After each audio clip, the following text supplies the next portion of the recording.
movie stuff and things, because reviews and theories would just spell rat. This time I'm doing a review summary sort of deal. There is a movie that came out recently, Violent Night. On Universal's website, they summarize the movie thusly.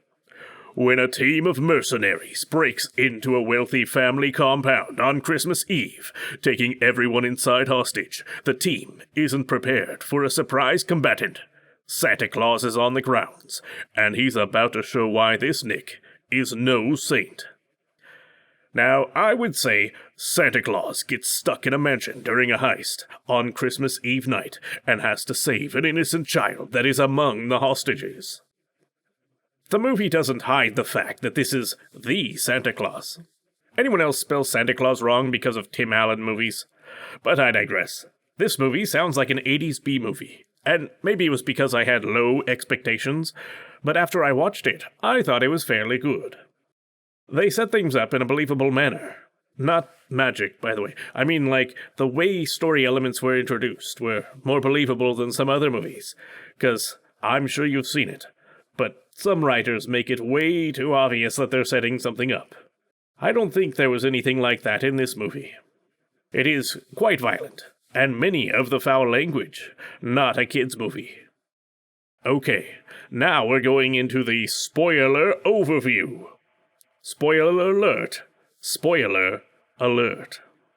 So the Red Guardian is jaded after 1100 years on the job, and people are only asking for money and video games.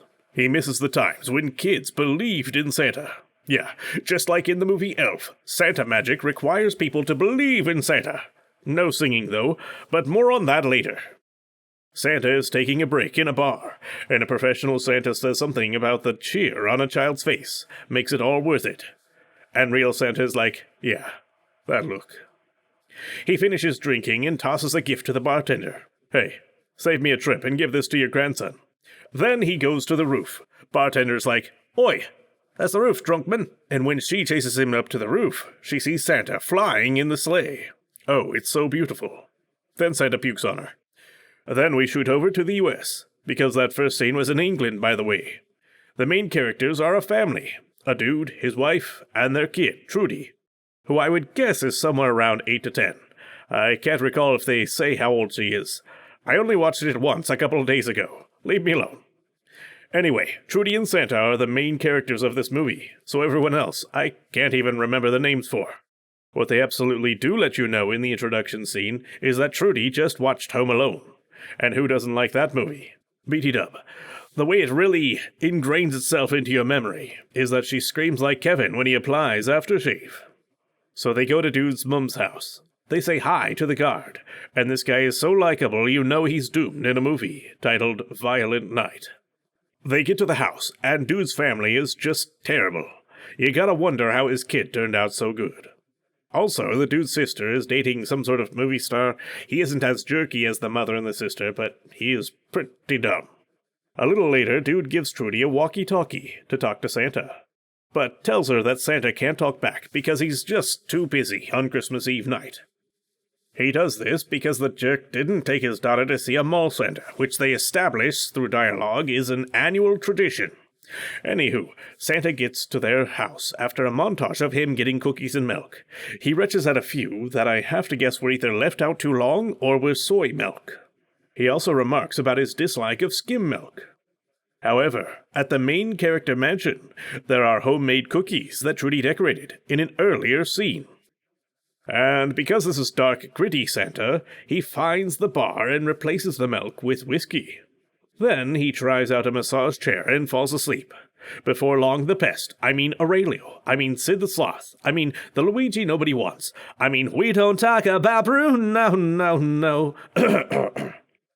Lego Zombie's character shows up and does a heckin' threat. He's like, rawr.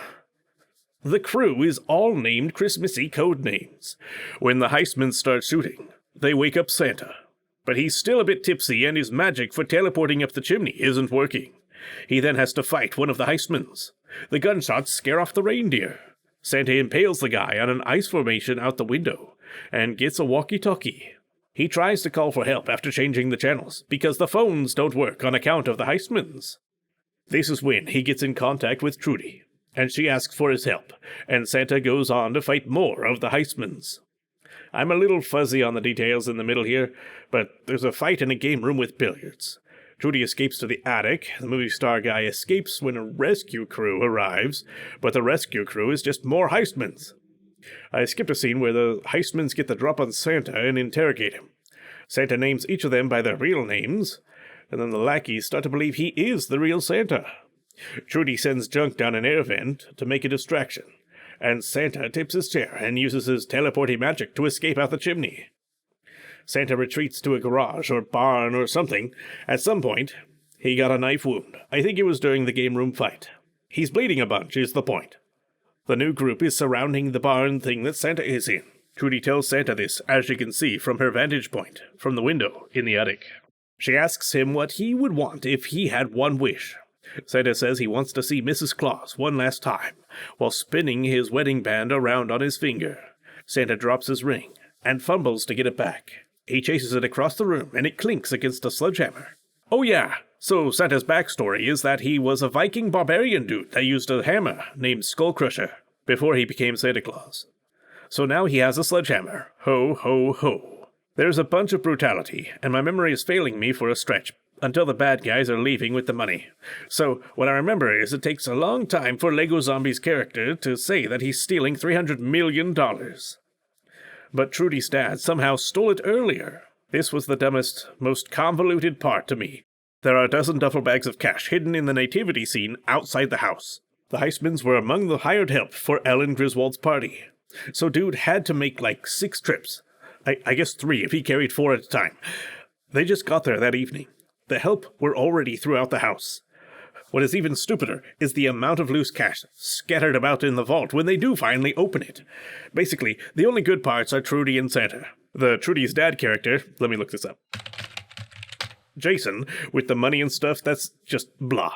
Anywho, the heistmans run off with Ellen Griswold and a bunch of money, and they go out into the woods on snowmobiles. Santa takes them out one by one, until he falls for a trap from the Lego Zombie. A stump. He gets Santa to run into a stump. Like a tree stump, just... Jason and his wife, they're definitely having some problems with their relationship.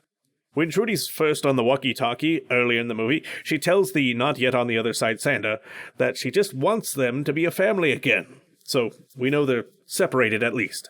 At the house, Trudy gets her wish as her parents make up after doing a heckin' murder on one of the heistmans. Santa kills the Lego Zombie with a fireplace. Some jerk he didn't kill earlier, the leader of the backup team that kidnapped Ellen Griswold, that guy shoots Santa a few times. Then Mrs. Griswold pulls a Trinity. Dodge this. And everyone shows up.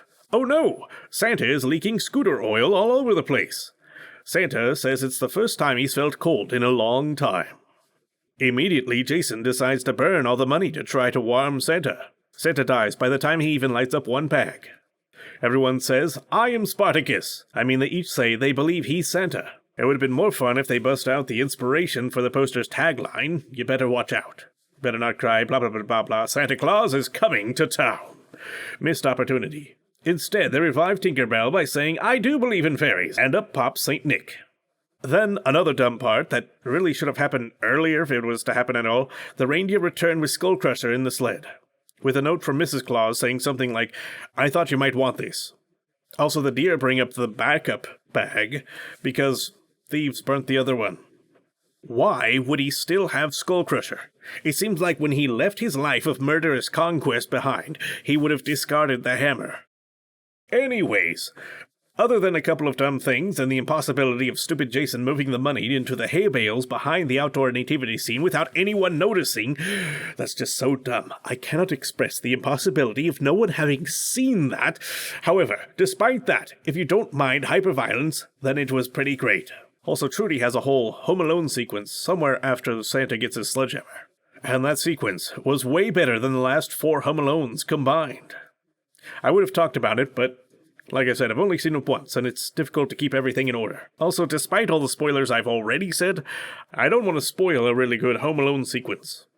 TLDW. Rated R, violent, fun, and at times funny.